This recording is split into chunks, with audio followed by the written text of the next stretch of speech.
Oke guys, kembali lagi di channel Alur Cerita Film Busy Cinema. Bagaimana kabar kalian? Semoga baik-baik saja, sehat selalu dan juga lancar rezeki. Jika pada episode sebelumnya kita sudah membahas beberapa film yang berhubungan dengan serangan para monster, kali ini kita akan mengulas sebuah film yang sedikit berbeda. Film yang berjudul The Rope Curse 2 ini akan menceritakan tentang sebuah pengusiran iblis mengerikan yang informasinya berasal dari Thailand. Tapi saya lihat-lihat lagi wujud dari iblis ini hampir sama persis dengan jenglot yang ada di Indonesia. Dikisahkan jika iblis ini kerap menyebabkan teror yang membuat korbannya bunuh diri massal alias dengan gantung diri. Agar tidak spoiler di awal, langsung sajalah kita intro.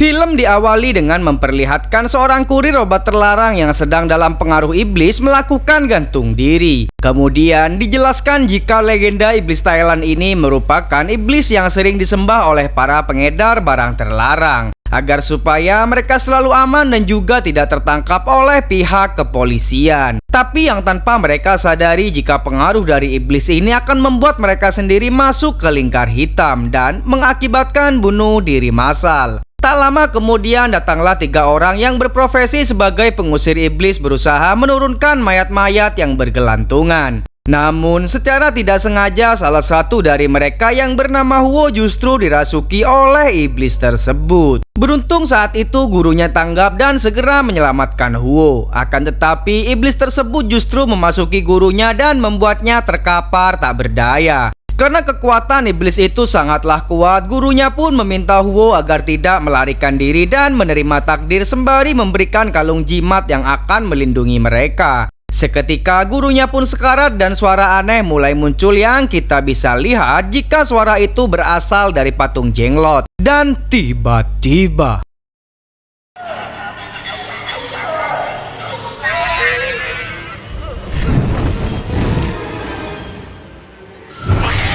beruntung Huo dapat meraih sebuah tali dan membuat mayat yang dikendalikan oleh iblis tersebut mati untuk kedua kalinya. Akan tetapi pada faktanya ternyata yang menyerang itu merupakan guru Huo yang telah dikendalikan oleh iblis tersebut. Dan film pun baru saja dimulai.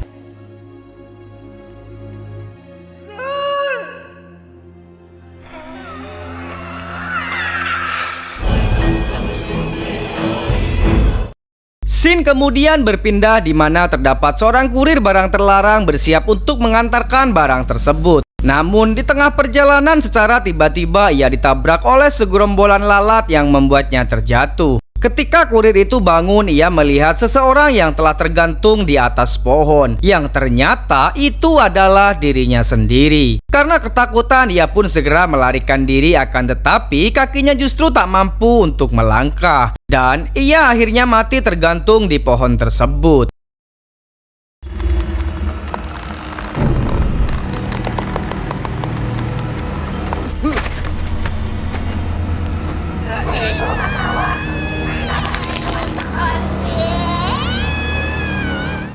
Sementara itu, di tempat yang lain terdapat beberapa remaja yang sedang asik-asiknya live streaming, ya semacam YouTuber horor guys. Sedang mencari sosok penampakan yang mereka sebut sebagai gadis kursi melalui perantara seorang anak indigo bernama Sarah, yang tak lain merupakan ponaan dari kurir yang sebelumnya mati tergantung. Tanpa mereka sadari jika apa yang mereka lakukan justru membuat gadis kursi itu marah dan mulai menyerang mereka, tanpa terkecuali Sarah yang hampir saja dirasukinya. Beruntung pada saat itu Huo datang dan menolong Sarah, sehingga roh gadis kursi itu berhasil disingkirkan.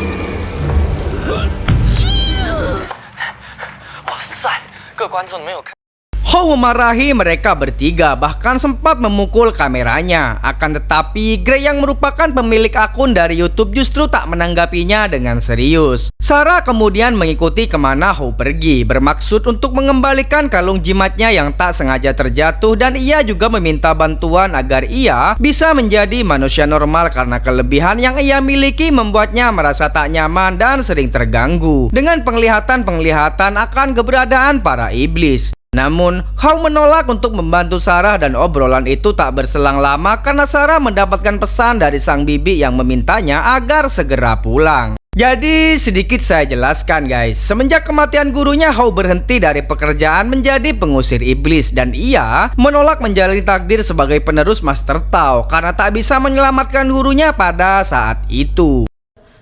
我可以看得见那些东西。赶快回家吧。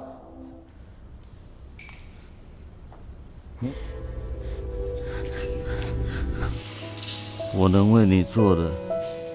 Singkat cerita, esok hari pun tiba. Mayat dari pengantar kurir itu ditemukan oleh wali kota setempat. Tapi ketika mayat itu diturunkan, seakan-akan ia enggan untuk berbaring dan masih berdiri tegak. Salah satu teman Huo yang meneruskan jejak gurunya segera memberikan mantra pada mayat tersebut, dan seketika mayat itu pun terbaring. Setelah mengatasi mayat itu, ia kemudian menemui Hou untuk memintanya melakukan tarian Zongqi untuk mengusir roh jahat. Karena jika tidak dilakukan, maka tidak menutup kemungkinan iblis Thailand itu akan bangkit dan kembali menyebabkan teror. Hou yang masih kukuh dengan pendiriannya, ia tak mau membantu temannya itu, meskipun ia tahu jika temannya kini sedang dalam keadaan tak baik-baik saja. Sebelum pergi, temannya memberitahu jika apa yang terjadi dengan gurunya di masa lalu bukanlah kesalahan Hou, karena pada saat itu yang ia lihat bukanlah gurunya melainkan sosok iblis yang menyerang mereka. Sedangkan di tempat yang lain, Bibi Sarah mendatangi rumah sakit untuk melihat jenazah suaminya. Ia pun mulai histeris menangis dan meratapi nasib suaminya yang kini sudah tewas. Akan tetapi tiba-tiba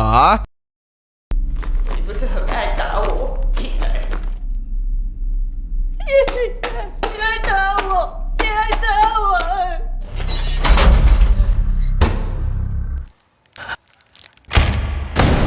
Bibi Sarah yang ketakutan segera melarikan diri dari rumah sakit. Sementara Sarah yang sendirian di rumah melihat roh pamannya yang duduk di meja makan. Ia cuek dengan penampakan yang ia lihat, namun seakan-akan ia diajak untuk memasuki sebuah kamar. Namun seketika ia pun terjatuh dan menabrak kursi yang sebelumnya digunakan untuk memanggil roh gadis kursi untuk dimasukkan ke dalam video. Sarah kemudian meraih handphonenya. Ia melihat bayangan sang paman kini tepat berada di belakangnya. Tapi bohong. Karena dilihat nggak ada apapun di sana. Kejadian itu membuat Sarah semakin ketakutan. Dan tiba-tiba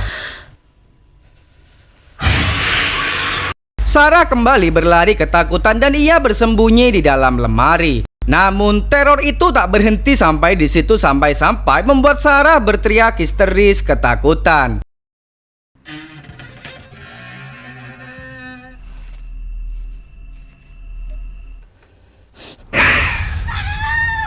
Bibinya yang baru saja tiba itu berusaha untuk menenangkan Sarah dan mengatakan jika sang paman tidak akan menyakiti mereka berdua lagi.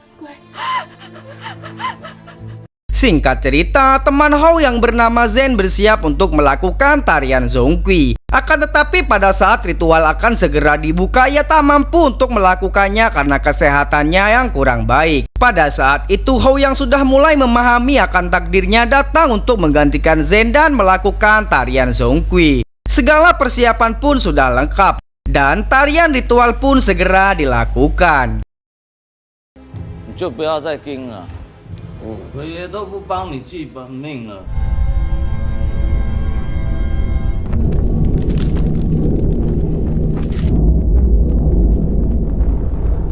Di tempat yang lain, Bibi Sarah yang mendapati sebuah barang mendiang suaminya mendatangi area ritual untuk memberikan patung temuannya pada Hou. Meskipun menurut kepercayaan mereka keluarga dari korban tidak boleh ada yang hadir pada saat ritual berlangsung karena hal itu akan mengakibatkan sebuah bencana. Benar saja, ketika Bibi Sarah selesai memberikan pecahan patung itu, tiba-tiba ia kesurupan. Hou segera menangani Bibi Sarah dan beruntung masih belum terlambat. Sedangkan di saat yang sama, Gray yang pada saat itu sedang berada di sana sibuk dengan pengambilan video yang akan ia unggah ke akun YouTube-nya tanpa sedikit pun menghiraukan larangan dari beberapa orang yang hadir. 啊，你又是谁啦？这不能拍了，你不要拍了。太热了，滚啊！谢谢。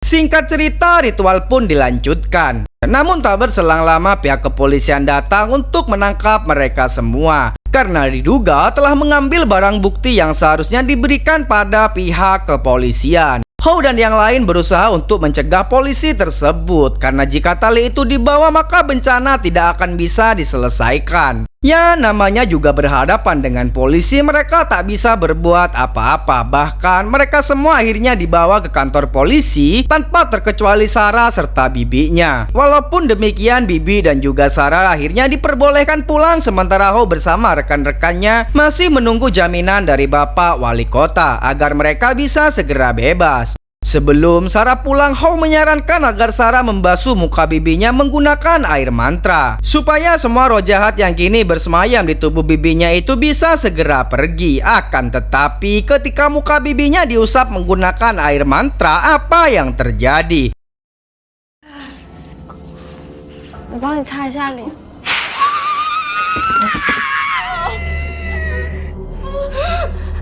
Bibinya justru mengamuk karena merasakan panas yang berlebihan. Sarah semakin dibuat ketakutan ketika suara bibinya menjadi sangat seram. Namun langkah bibinya seketika terhenti ketika akan menghabisi Sarah, seolah-olah ada yang memang sengaja menghalanginya. Tak selesai sampai di situ, sang bibi kemudian membenturkan dagunya sendiri ke lantai. Selain itu, entah siapa yang melakukan hingga membuat bibinya terseret masuk ke dalam kamar. Sarah berusaha mengejar, tapi pintu itu terkunci dengan sendirinya. Sarah kemudian mengintip dari sela-sela pintu yang tanpa ia sadari dari arah belakang bayangan dirinya di cermin justru berjalan ke arah Sarah. Namun lagi-lagi ada yang melindungi Sarah dan membuat kaca itu pecah.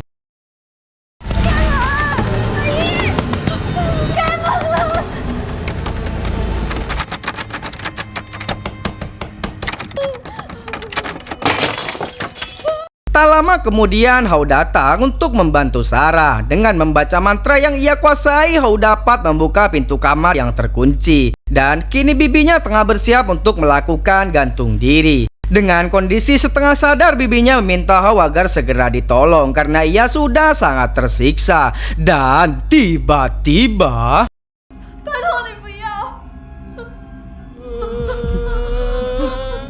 有我。 Beruntung Hou tanggap dan bisa menangani iblis tersebut. Kemudian Hou memberitahu jika satu-satunya cara untuk menyembuhkan bibinya itu hanya dengan kematian atau dengan memindahkan roh yang bersemayam di dalam tubuhnya. Meskipun sebenarnya ada cara yang paling ekstrim, tapi hal itu sangatlah fatal jika dalam pelaksanaannya berjalan tak sesuai dengan harapan, yakni hanya dengan memasuki dunia roh dan membawa roh bibinya kembali. Sarah yang punya tekad untuk menyembuhkan bibinya siap untuk melaksanakan ritual tersebut. Semua perlengkapan kini telah disiapkan. Sebelum memulai, Hou berpesan jika siapapun yang memanggilnya nanti jangan pernah menoleh ke belakang. Karena jika itu sampai terjadi maka celakalah mereka. Karena iblis itu justru akan lebih ganas. 招魂咒，就是再插，一给路立定穿过椅子，然后绑在他左手上，叫你千万不能回头哦。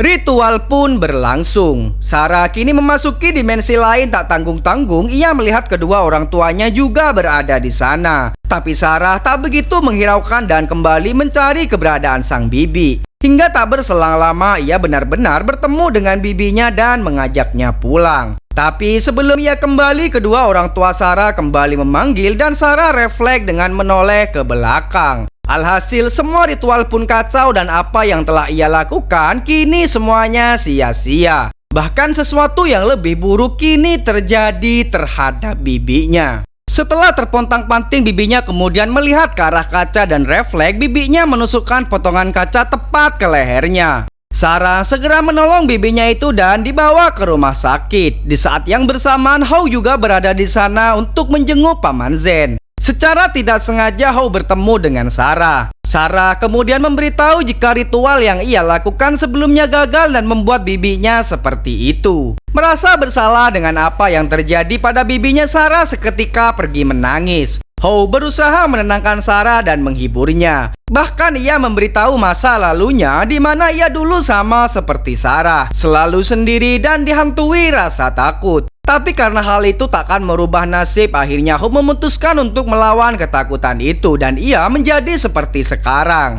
Yang membuat saya terharu dari film ini menangisnya Sarah sampai ingus-ingusnya keluar, guys. 看到人家跳钟馗，我就好开心。我害怕的时候，我就会闭上眼睛。为什么会是我啊？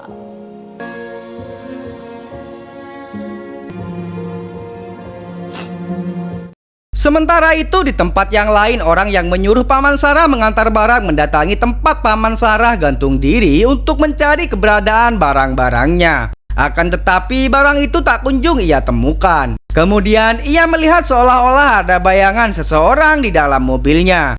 Orang tersebut memastikan siapa yang berada di balik mobilnya itu. Namun tiba-tiba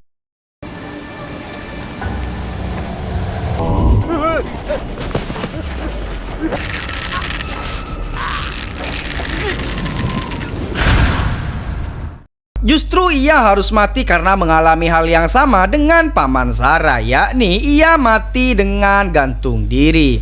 Setelah matinya sepemilik barang, di tempat yang berbeda Grace sedang berbahagia karena melihat tayangan YouTube-nya sangat drastis, bahkan mencapai 1 juta penonton hanya dalam kurun waktu 1 hari saja. Namun ketika ia memperbesar layar handphonenya, ada sebuah penampakan yang tertangkap. Dan tiba-tiba 150万，这什么东西啊？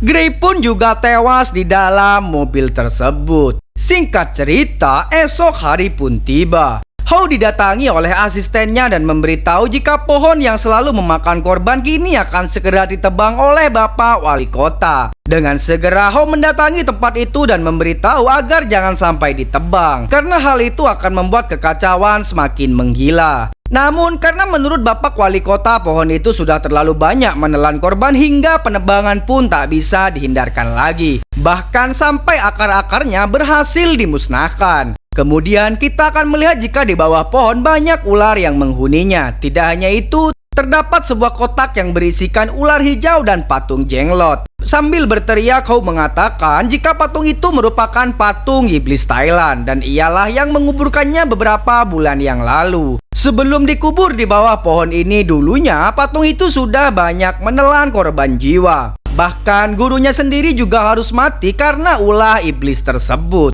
Setelah menjelaskan hal itu, kini para pekerja itu mulai ketakutan dan mereka memberikan patung itu pada Hou. Hou kemudian membungkusnya dengan bungkusan jimat, kemudian membawanya pergi yang entah kemana. Sementara itu di rumah sakit, bibi Sarah terbangun dari tidurnya dan berjalan yang entah kemana. Sarah terus mengikuti kemana bibinya itu pergi, yang ternyata bibinya menuju ke sebuah gedung kumuh yang di awal film digunakan untuk gantung diri massal. Dan tiba-tiba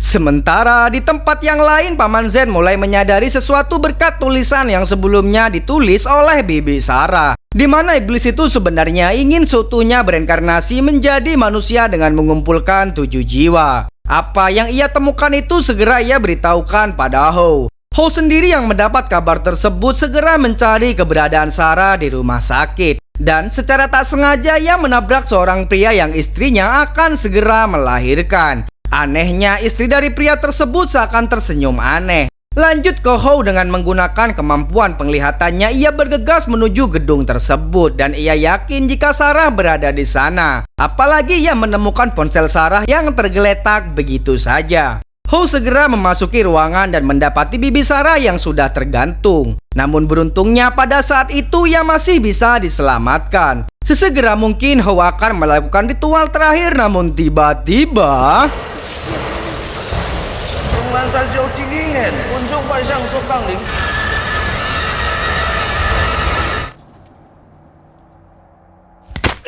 Sarah yang sudah dipengaruhi iblis Thailand itu menusuknya dari belakang. Bahkan Sarah berhasil menyatukan kembali potongan patung yang sebelumnya dibawa oleh bibinya. Tak selesai sampai di situ, karena kali ini Sarah sendiri yang akan melakukan proses penggantungan terhadap bibinya, karena sebelumnya telah digagalkan oleh Hou. Hou segera membebaskan Sarah dari pengaruh iblis tersebut, namun apa yang terjadi? Ia justru dirasuki iblis yang sangat mengerikan itu, dan kini ia mulai menyerang Sarah.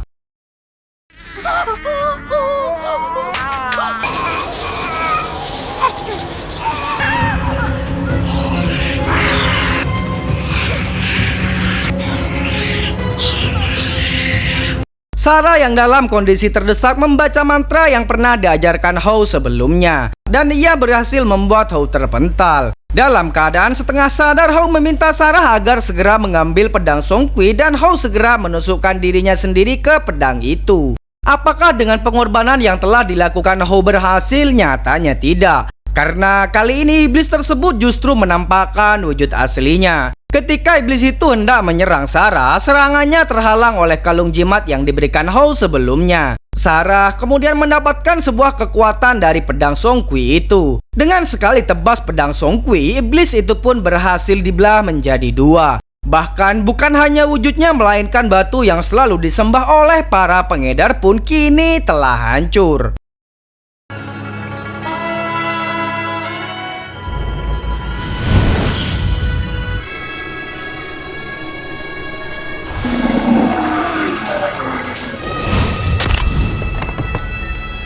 Beberapa hari kemudian terlihat Sarah mendatangi bibinya di rumah sakit untuk menjemputnya pulang. Ia saat ini juga menjalani profesi seperti Hou sebelumnya sebagai pengendali takdir atau bisa disebut dukun, guys. Apakah terornya sudah musnah sampai di sini? Kita kemudian berpindah ke rumah sakit lagi. Di sana adik Grey yang bernama Nona Cheng memastikan jenazah sang kakak dan ia juga membawa barang-barang peninggalan kakaknya itu. Alhasil kita saksikan bersama, guys.